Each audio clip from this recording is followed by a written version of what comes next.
तो गाइज जब भी हम लोग फ्रीडम की बात करते हैं तो इसमें सबसे ज्यादा इंपॉर्टेंट होता है इक्वलिटी। इक्वलिटी मीन्स समानता।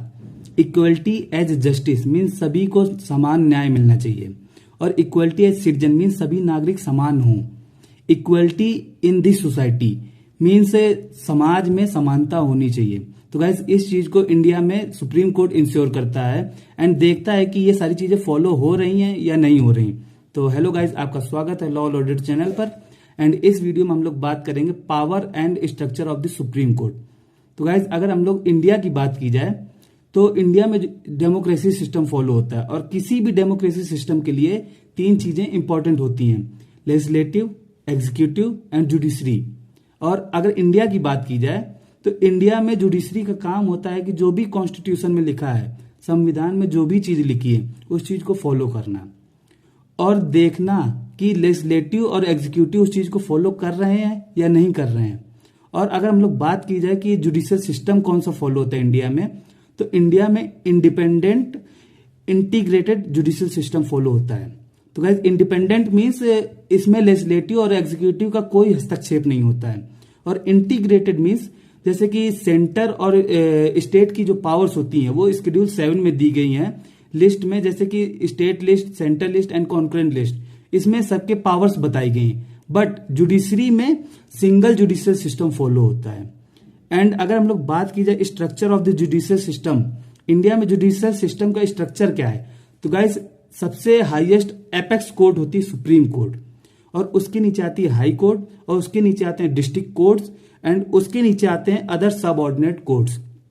तो गाइज अगर आप सबऑर्डिनेट कोर्ट्स के फैसले से अगर आप सहमत नहीं हैं तो आप डिस्ट्रिक्ट कोर्ट्स जा सकते हैं। अगर आप डिस्ट्रिक्ट कोर्ट्स के फैसले से सहमत नहीं हैं तो आप हाई कोर्ट्स जा सकते हैं। अगर आप हाई कोर्ट्स के फैसले से सहमत नहीं हैं तो आप सुप्रीम कोर्ट जा सकते हैं। और सुप्रीम कोर्ट का फैसला आखिरी होता है, उस फैसले को सभी को मानना पड़ता है। अगर सुप्रीम कोर्ट ने कोई फैसला दिया तो उस चीज को हाई कोर्ट भी मानेगा, डिस्ट्रिक्ट कोर्ट भी मानेगा और सबऑर्डिनेट कोर्ट्स भी मानेंगे। और किसी किसी केस में तो हाई कोर्ट खुद रेफर करता है कुछ केसेस को कि सुप्रीम कोर्ट इस चीज में सुनवाई करे। तो गाइस अगर बात की जाए इंडिया में सिर्फ एक सुप्रीम कोर्ट है, और हाई कोर्ट्स की संख्या की बात की जाए तो 25 हाई कोर्ट्स हैं, 25। और अगर डिस्ट्रिक्ट कोर्ट्स की बात की जाए तो 672 डिस्ट्रिक्ट कोर्ट है इंडिया में। तो गाइज अगर सुप्रीम कोर्ट के स्ट्रक्चर की बात की जाए तो सुप्रीम कोर्ट में एक सीजेआई होता है और बाकी 33 जजेस होते हैं, मीन्स टोटल 34 जजेस होते हैं।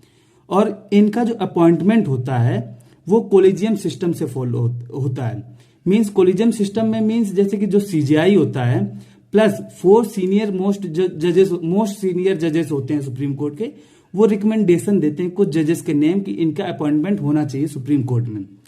तो अगर सीजेआई को और 4 मोस्ट सीनियर जजेस को अगर लगता है कि हाँ इनका अपॉइंटमेंट होना चाहिए तो वो उनका नाम प्रेसिडेंट, सीजेआई जो होते हैं प्रेसिडेंट को उनका नाम सेंड करता है और प्रेसिडेंट उस चीज में अप्रूवल करके उनका अपॉइंटमेंट करते हैं और उनको ओथ दिलाते हैं। और अगर गाइस बात की जाए सुप्रीम कोर्ट की जुरिडिक्शन और पावर की, तो सुप्रीम कोर्ट की मेन 7 पावर्स होती हैं। अगर बात की जाए तो original jurisdiction, rate, appellate and advisory, courts of record, judicial review and other powers. तो गाइज इस वीडियो में हम लोग इतनी बात करेंगे।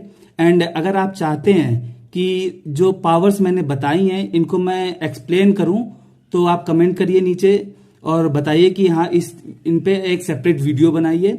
और अगर आप चाहते हैं कि कोलिजियम सिस्टम के बारे में जानना चाहते हैं तो कमेंट करके आप बताइए कि हाँ इसके बारे में एक और सेपरेट वीडियो बनाइए, तो मैं बना दूंगा। अगर वीडियो आपको अच्छी लगी हो गाइस तो लाइक करें और चैनल को सब्सक्राइब करें और अपने फ्रेंड्स में शेयर